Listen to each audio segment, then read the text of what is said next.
Hello, everybody, and welcome to WDW Radio Live. I am Lou Mongello, and this is the WDW newscast for Wednesday, October 2nd, 2013. I'm here to help you have the best possible Disney vacation experience and bring you a little bit of Disney magic with this live video broadcast every Wednesday at 7:30 p.m. Eastern over at WDWRadioLive.com. There's also my audio podcast, my new Disney in a Minute video series, blog, live broadcast, special events, my Walt Disney World trivia books, CDs, discussion forums, and more. You can find everything over at WDWRadio.com. And tonight's show is sponsored by a new book that asks, are you man enough to go to Walt Disney World? It's known as Ears of Steel. And a lot of guys have misconceptions about going to Disney, that it's just for kids, and I'm silly, and it's about Cinderella and Dumbo. And there's nothing for me to do there. Well, Bart Scott, who's sort of a man's man, comes to tell you with a guidebook that is unlike anything you've probably seen before, aimed squarely at guys who think that they're a little bit too macho for a place like Walt Disney World. He introduces you to some manly things like Gaston's Tavern and the Pork Shank and the best steakhouses in the country. Some of the fine beers and wines, ESPN Club, golf, sports, other things that are just for guys. And if you need a little help convincing your man, Ears of Steel is for you as well. Again, it's funny, sometimes very funny. And you can also download a free excerpt of the book by visiting the Intrepid Traveler's website over at intrepidtraveler.com. So go be sure and check out the Ears of Steel book. Let's get right into this week's Walt Disney World news, because there's been a lot of discussion going on this week about something that was rumored for some time and has now been announced officially by Disney. And those are changes coming to the guest assistance card in Walt Disney World. On October 9th, Walt Disney World and Disneyland are going to implement a new program for guests that have accessibility concerns or special needs in the parks. Before we talk about the changes, let me go back. Let me explain what a guest assistance card is, because there seems to be some confusion and misinformation out there about what it is and what it does and what it is not. And what it is not is sort of this front of the line, super fast pass that gives anybody with special needs, access immediately to the front of the line at any of the Disney parks. What it is that if you have concerns about accessing rides, whether due a physical special need or others, you'd go to guest relations, explain the needs to the cast member, and then if so, they would provide you a card that looked something like this. It would be filled out with your group size, up to 6 people, length of stay, and then mark it with stamps depending on what kind of access you needed. So if you needed a shaded waiting area, the front row of a vehicle, transfer from a wheelchair, alternate entrance, whatnot, maybe preferential viewing at shows for guests that might have some visual or auditory needs. Look, Disney is most accommodating to almost any issues that guests may have, and Make-A-Wish families would also have something called a green light stamp that would provide a little bit more immediate access as well. It did not, like I said, let you get right to the front of the line. And actually, sometimes the lines that you'd wait with a guest assistance card could even be longer, right? For attractions like Toy Story Midway Mania or Kilimanjaro Safaris, where they have special vehicles for people that maybe couldn't transfer out, you'd have to sort of wait even maybe potentially longer for one of those vehicles to come by. But you and your family or friends of up to 6 people would be able to use that card and either get to the front of the line, go into the attraction's exit, whatever it may be. But there are some changes to the GAC, that guest assistance card, which is now going to be called the Disability Access Service Card. Why? A lot of people are asking, why are they making changes? I've read a lot that it's in response to some abuse, because there has been some unfortunate abuse by it. People claiming special needs that maybe they don't have, because you don't need to show any proof, right? Because of the American with Disabilities Act, you don't need to show proof of any sort of disability. You could just say, my son, myself, my wife, whoever, can't ride for whatever reason, and they would give you this guest assistance card. This is how the new system is going to work. Now, instead of giving sort of that immediate or different type of accents, it's going to sort of work as like a fast pass, right? You're going to go and now have a return time for an attraction based on the current wait time. That's the important part. So there's really 3 new systems that are part of the guest assistance card program at Walt Disney World. First is the Disabilities Assistance System. That's going to replace the old GAC card. If you're watching live, you can see the old guest assistance card. Now it's going to be a green card with the guest and the party size. no more stamps, right? There'll be no more stamps on the guest assistance card. Instead, on the back, the guest will have to sign the card, agreeing to the terms and conditions. Obviously, it can be revoked if it is abused.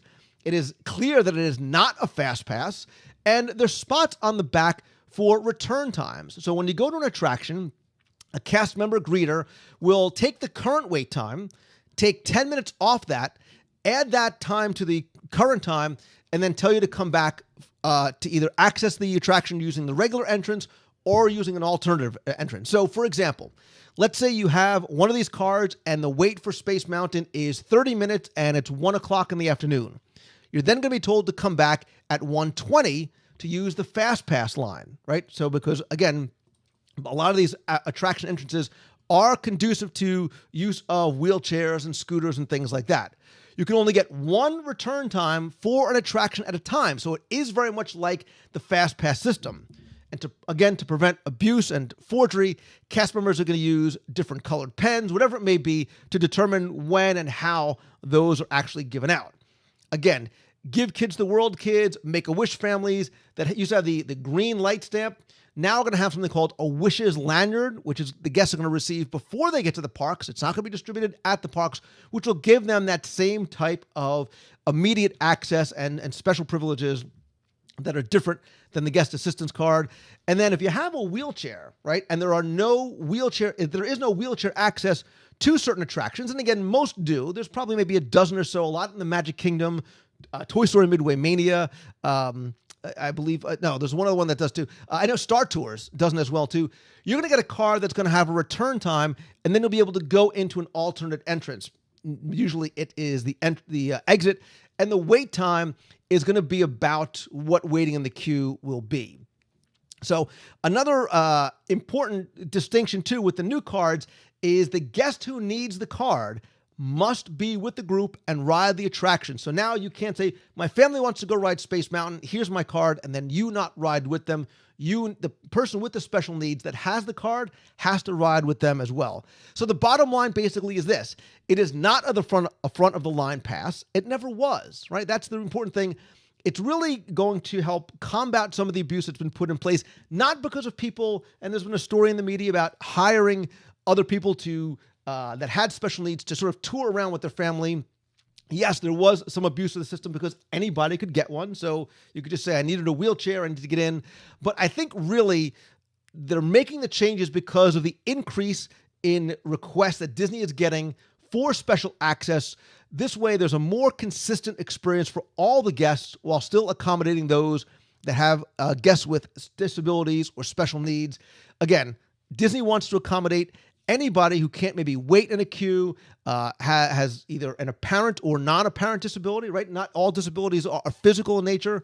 And they're also going to sort of make it a more equal and fair system. And the important thing too is if you are getting one of these new cards, you need to be patient, right? You need to be patient with the new system. And also don't blame the cast members, these frontline people who are not responsible for a policy that clearly they have no control over, right? Because oftentimes, and look, we hear this all the time, Disney is not only the most accommodating, but probably the only place that some families can go because of how accommodating they will be. I think that still is very much going to be in effect. Disney will go out of the way to help you. And if you have a question, you have a concern, it shouldn't be taken up with a cast member. You should go to guest relations and they will accommodate you best they can. I know a lot of people have been talking about this online. I see people in the chat room. It's going by very, very fast talking about this system. My question for you is, what is your take, right? What is your take on the new system? Do you or your family have special needs? And what do you think of the policy, right? Because it's hard for me to comment because I have not ever used one. I don't need one, fortunately, and I can't speak to how it would affect me. I have heard from people that do have family members with physical needs or autism or Asperger's, and they've told me they've been very much okay with the policy and the cards, and they also think it may be a better system. I would love to hear more feedback from you. I'll keep watching the chat room, but also I'm going to post the video on YouTube and on the blog and the audio in the iTunes feed. Would love for you to come by and comment over on WDWRadio.com. Let me hear your thoughts about the new cards, or even call into the voicemail at 407-900-9391 and let me know what you think about the system, how it's been working for you too, if you had a chance to visit the parks as well. All right, let's move from the guest assistance cards and the changes there to Disney Parks launching something new and unexpected this week with a new contest and a way for you to share your experiences in the park, because they've launched their official Vine account with a new Vine Your Disney Side user-generated video contest. And Disney feels that, look, everybody has a Disney side. When you come out in the parks and you celebrate your inner pirate or your princess or your Winnie the Pooh or whatever it is, well, starting this week, Disney Parks is giving fans a new way to celebrate their own love of Disney with the launch of the official Disney Parks Vine account, which is going to feature both original content by Disney and, more importantly, user-generated video content as well. Now, Vine is a mobile service that lets you capture and share short looping videos. So like Twitter, it's sort of a similar thing, but these videos are only 6 seconds in length. And now they have a new contest called Vine Your Disney Side that's going to encourage you to create your own videos celebrating your unique interest in the parks, the characters, whatever it may be, your love of Disney. So if you have a Vine account, again, you can download the app for free.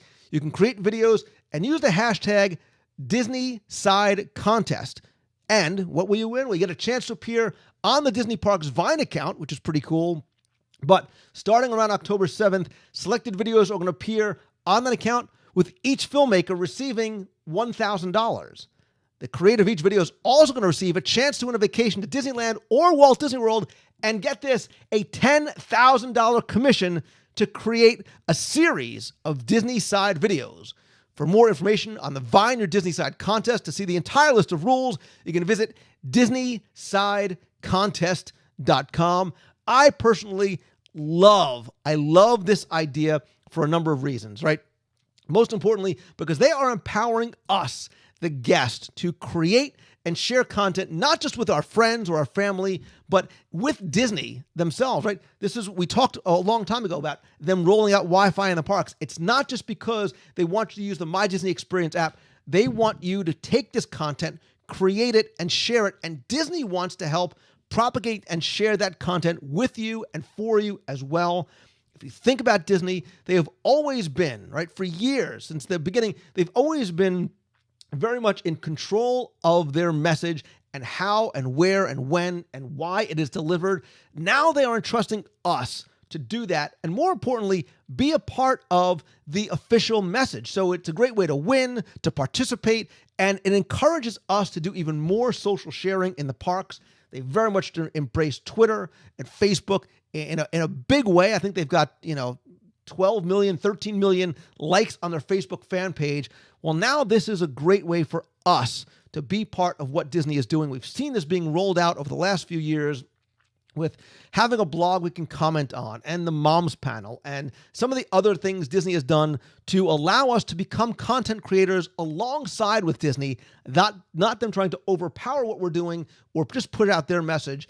And because it's real, because it's organic, I think it has a lot more value. It has a lot more interest. And I think from a Disney perspective, they're going to get an incredible sense of creativity from people who are doing it unscripted, unplanned, just being themselves. I really, really, really like this a lot. If you have a Vine account, I'm on Vine as well, too. I'm at Lou Mongello. I'd love to see you, your videos as well. You could also call the voicemail or email me or post on our Facebook page if you have one that you want to share as well, too, that you've submitted into the Disney Side contest as well. Speaking of new content, things like that, be sure and check out my new videos. I have a brand new video up this week. Top 5 things you need to do to get the most out of the Epcot International Food and Wine Festival. We also have a new podcast out this week, tips to get the most out of Mickey's Not So Scary Halloween Party.